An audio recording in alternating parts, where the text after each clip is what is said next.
ఈరోజు are you waiting for an answer? Does really God answer me? ఆయన answer చేస్తాడా? ఆయన నా జీవితంలో ఏమైనా కార్యం చేస్తారా? అసలు అవుతుందా అని ఆ మాటలు ఆపేసి యెహోవా అనుగ్రహించు రక్షణ కొరకు ఓపికతో కనిపెట్టుట మంచిది. ఈరోజు don't let darkness of hopelessness rule your mind. మీ మనసుని కలవరపడనీయకండి. ఎక్స్పెక్టేషన్స్ పెట్టుకోకండి. ఏం ఎక్స్పెక్టేషన్స్? ఇది చేస్తారు, అది చేస్తారు, ఇది అవుతారు కాదు. ఓపికతో కనిపెడుతూ దేవుడే చేస్తాడు. కొండల తట్టు నా కన్నులు ఎత్తుచున్నాను, నాకు సహాయం ఎక్కడి నుండి వచ్చును? యెహోవా వలననే. ఈరోజు మీ జీవితంలో కార్యం జరిగించాలా, జరగాల?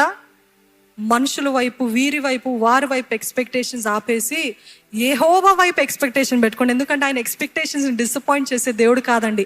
ఆయన నమ్మిన వారిని ఆయన సిగ్గుపడని ఇచ్చే దేవుడు కాదని. నేను నమ్మిన వారిని నేను ఎరుగుదును, నన్ను సిగ్గుపడనీయడు.